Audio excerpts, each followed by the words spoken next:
रस से भरी ओड़ी गो माता प्यारी लागे, गो माता प्यारी लागे। मने खारो खारो भैंस वालो दूध। गो माता की, गो माता की। दिल्ली लोकसभा तक ये तो एक नमूना था, नमूना। हमारे मारवाड़ी भाषा में कहते हैं 100 मण अनाज की मुट्ठी बांधगी। 100 मण अनाज की मुट्ठी बांधगी। तो ये तो परम पूज्य शंकराचार्य जी महाराज का एक संकेत मात्र था कि चेत जाओ, होश में आ जाओ तो आ जाओ। लेकिन इस देश में गौ माता के कारण, यानी गोवध के कारण, गौ माता को राष्ट्रमाता घोषित नहीं करने के कारण इस देश में बहुत बड़ा सरकारों को अपनी अपनी जगह नुकसान झेलना पड़ सकता है। सज्जनों, हमारे साथ वाले तो सभी देखते हैं, यात्री तो, लेकिन दिल्ली वाले भाई बहनों से मैं कहनी चाहता हूं, परम पूज्य महाराज जी का काम पैदल चल के ये नहीं है कि हम ये काम कर लें। इनके पैरों के सामने देखो कितने छाले, कितने फोड़े हो रहे हैं। ये छाले, इनका कार्य केवल एक ही है, आज्ञा और आदेश।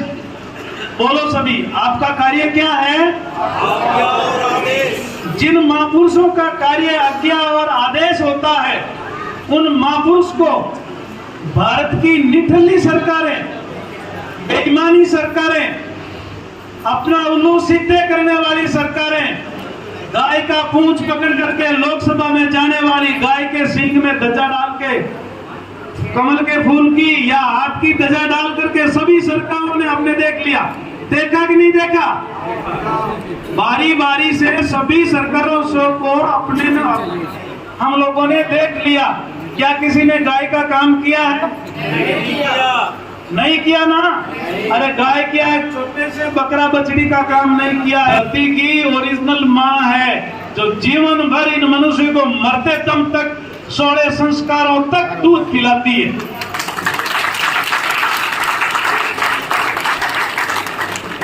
रही बात हिंदू किसको कहते हैं? कोई मंदिर मंदिर, कोई मस्जिद मस्जिद, कोई गुरु गुरु, कोई राम राम या कृष्ण कृष्ण, या कोई स्वामणी, या कोई प्रसाद या चढ़ावा बोलने से उनको हिंदू कहते हैं क्या? नहीं। भगवान राम को पूछा गया, जब भगवान राम का अवतार हुआ तो उनसे पूछा गया कि आपका इस धरती पर आना किस लिए हुआ? तो उन्होंने 4 कारण बताए थे कि मैं इस धरती पर इनका आदर करने के लिए, इनको मान देने के लिए, इनको सम्मान देने के लिए मैं इस धरती पर अवतरित हुआ हूं। वो कौन से 4 कारण थे? सबसे प्रथम, गौ माता को प्रतिष्ठित पद पर बिठाने का काम करने के लिए ब्राह्मण, साधु और धर्म की प्रतिष्ठा करने के लिए मैं इस धरती पर आया हूं। अरे सजनों, मूर्ख बना रही है इस दुनिया को ये सरकारें। गाय से पहले गौ हत्या बंद होनी चाहिए भारत में। उनसे पहले छोटे मोटे काम करके और अधूरे राम मंदिर की प्रतिष्ठा करके अपना उल्लू सीधा कर लिया।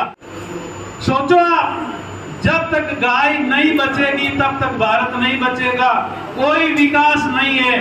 खाते पीते तो हमारे पूर्वज आते आए हैं, खाते पीते हम आए हुए हैं।